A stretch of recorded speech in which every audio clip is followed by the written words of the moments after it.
I think that the core point is not looking at it from one single dimension.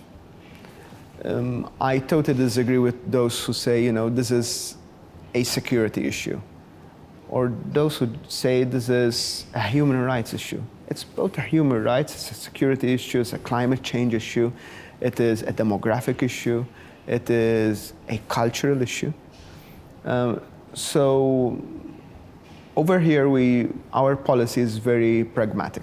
We acknowledge that there needs to be border control. We acknowledge also that it's not as simple as saying, we build a wall. We cannot build a wall in the sea. And even if we did, there would be problems. Decisions we need to take each and every day are, if there is a boat sinking at sea, what do? Do you let people die? And there is no middle answer. It's yes or no. And when faced with such a situation, we always say, no, we won't let people die. On the other hand, we are very concerned that not everyone should play by the rules.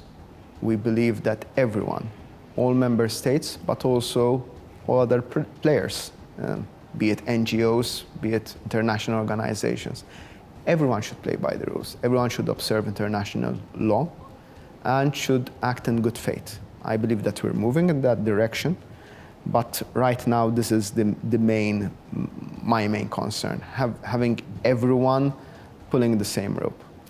Then in due course, we need to discuss the issue of solidarity and all the rest.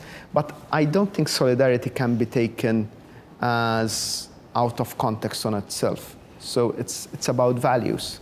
It's about, but not only the values, on the democratic values, on the rule of law, on the value of human life.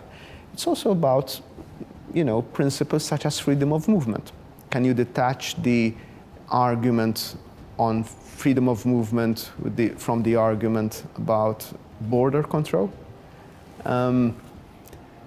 Does it really make sense to say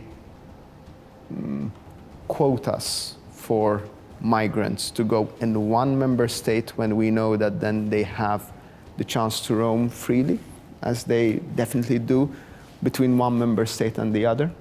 So I think the discussion right now is still stuck in a state of mind of 10 years ago.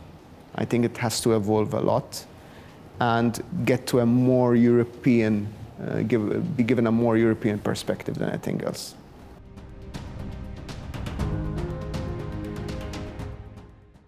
Definitely the first thing is that I would agree that it is about securing the borders, making sure that where borders can be secured, they can be secured.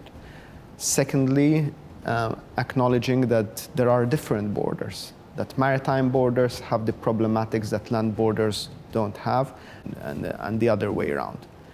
The third point is making sure that there is a distribution, not necessarily a geographical distribution, but a distribution of this phenomenon. I don't like to call it burden.